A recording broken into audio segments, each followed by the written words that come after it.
Okay, let's get into it. We're going to unpack something that I think is a real headache in enterprise software. Hmm. If you're in project management, you've definitely had this debate. Do we use Microsoft Planner? Or do we need to shell out for the full, much more expensive Microsoft project? And for a long time, that was a really easy question to answer, wasn't it? It was, yeah. Planner was the free one. Yeah. The basic tool that just came with your M365 subscription. Right, great for simple Kanban boards, Yeah. moving task cards around. Exactly. And Project was the heavyweight, the premium software, We're talking, what, $10 to $55 a month online? or that huge one-time cost, something like $680 for the desktop version. That price gap, it used to make sense. It did. Planner was lightweight, project was heavyweight. Mm-hmm.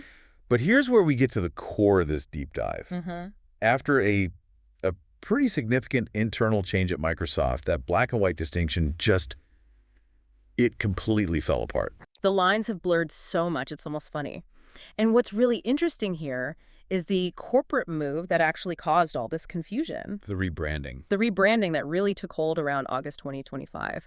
What Microsoft did was, well, they essentially took a bunch of the features people are paying top dollar for in Project And moved them, and packaged them into a brand new tier of Planner. which is now called Planner Premium. And it's around $10 a month. But listen to what you get for that. This is the key part. Gantt charts, task dependencies, sprint planning, timeline views, resource management. I mean, that sounds exactly like traditional project management software. It is. And it wasn't just them, copying features over. They rebranded what was basically their professional tool. What was that built on? The project for the web data structure, they literally just renamed it to Planner Premium.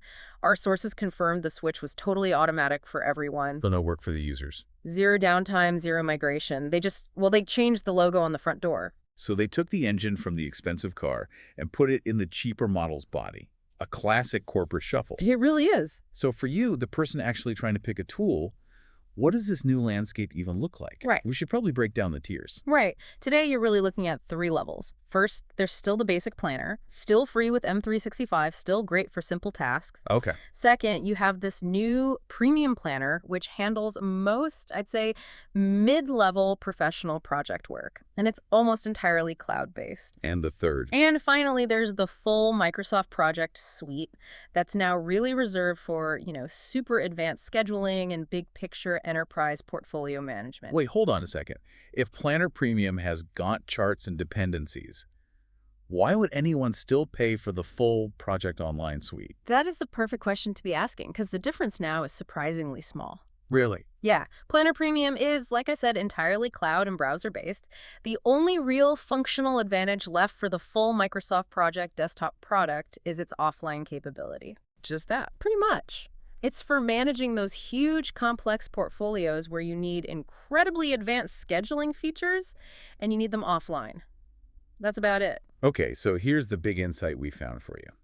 The hidden cost saver. This is the aha moment. Our sources are saying that a lot of big companies already have Project Plan licenses sitting around, the kind that actually grant access to all these new premium planner features. And they just don't know it. The capability is already unlocked. It's there, available to them right now. So you might already own the tool you think you need to go out and buy. And that was really the whole goal of this deep dive, right? To figure out which of these products are actually different and which are just the same tool with a different label. So you can avoid paying twice for something you already have. It's a great reminder that when these huge companies consolidate their software, you have to look beyond the marketing page. You have to look at the actual licensing. Which leaves a pretty important final thought for you to take away.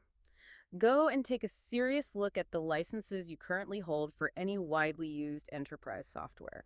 The transparency around these tiers is often way more complicated than the pricing page lets on. You could be sitting on untapped value that could save your organization a lot of money.